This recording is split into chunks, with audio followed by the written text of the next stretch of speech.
Buenos días, jóvenes estudiantes. En esta mañana de la semana 18 vamos a tratar sobre la competencia de la comunicación oral.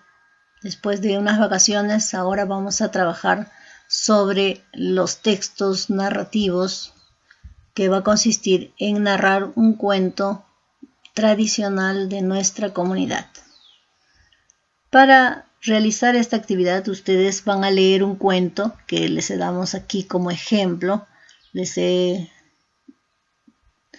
dado un cuento sobre la ciudad perdida de Quequerana, Azángaro.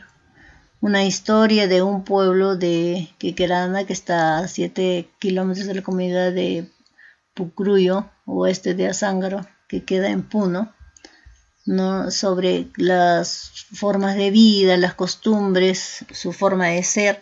El cuento habla todo cómo ellos viven, sobre sus costumbres, ¿no? Trata sobre ello.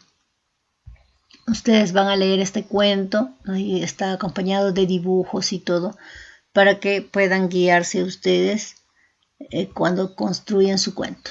Para ello es importante que ustedes conozcan qué es un cuento tradicional. Bueno, un cuento tradicional es un relato o narración breve de carácter ficticio. Los cuentos pueden ser reales, pero las tradicionales la mayoría son ficticios. Es fácil de entender, su objetivo es formativo. Los cuentos tradicionales, la mayoría son anónimos, no sé, quiere decir que no tienen autor. Han sido transmitidos de manera oral, pero con el tiempo se han recopilado y se han escrito en los libros, se han adaptado al formato impreso, podemos encontrarlo en cualquier libro. Por ejemplo, ustedes habrán leído El gato con botas, ¿no? Aquí en Pasco tenemos, por ejemplo, el cuento de los Muki, que es un bendecido de las minas, eso también es un cuento tradicional. Aquí también tenemos en Oxapampa el cuento del Auquillo, etcétera, ¿no? Todos esos cuentos son cuentos tradicionales. Un cuento tiene la estructura, al igual que cualquier otro cuento, ¿no? Tiene una introducción, un nudo y un desenlace. Eso es la estructura que debe contener todo texto narrativo, en este caso el cuento. Tiene elementos del cuento, puede ser, tenemos principalmente el tema, de qué trata el cuento, de qué se habla la historia. Tiempo. En el tiempo es la duración o en qué momento, en qué tiempo se ha realizado este cuento. Luego tenemos también la atmósfera, son las sensaciones, emociones que transmiten los personajes del cuento, o sea, lo que se está viviendo en el momento de la actuación, ¿no? El ambiente es el lugar donde se producen las acciones de la historia. La acción son los actos que se realiza el protagonista del cuento. Personajes, todo personaje puede ser principales y secundarios. También tiene un narrador. El narrador puede estar en primera persona cuando es el mismo protagonista que cuenta o narra la historia, o en tercera persona, que es el que narra una persona desde fuera, ¿no? No es personaje.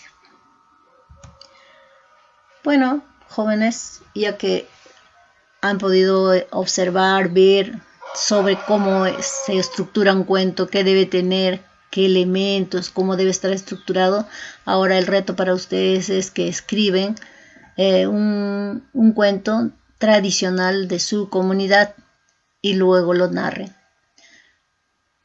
Para ello tienen acá algunos pasos que deben de seguir, ¿no? En primer lugar tienen que buscar el cuento, ¿no? Solicitar a algún familiar o algún amigo o alguien conocido que de repente les cuente un cuento que ellos conozcan, o quizás ustedes hayan escuchado, ¿no? en la primaria sobre algún cuento de la comunidad. Entonces, para que ustedes puedan redactarlo en un borrador. Hay que tener en cuenta antes de escribir, ¿no?, qué estructura debe tener el cuento. Todo debe tener la estructura narrativa, debe tener un inicio, un nudo, un desenlace.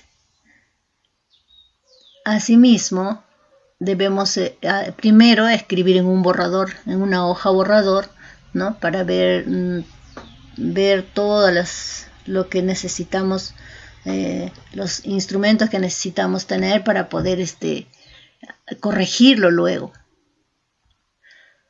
Para corregir el cuento les he dado acá algunos criterios, ¿no? De acuerdo a eso ustedes van a corregir su borrador de su cuento tradicional. Van a ver si es de la comunidad, si contiene la estructura, los elementos, etc. Una vez que ya lo han revisado su cuento, van a ustedes escribir ya en su cuaderno, ya en limpio, ¿no? Todo corregido, pueden agregar los dibujos, etc., ¿no? Luego que terminan de escribir, lo van a leer a manera de como que si estuvieran narrando, y lo pueden grabar en un audio para luego mandarlo a su tutor. Bueno, eso es todo, jóvenes. Espero que cumplan con su trabajo, y si no entienden, no comprenden, hay algo que no está claro, por favor llamen al tutor y él, pues, para que les pueda explicar, ¿no? los inconvenientes que ustedes puedan tener al organizar su trabajo escrito del cuento. Eso es todo, jóvenes. Gracias.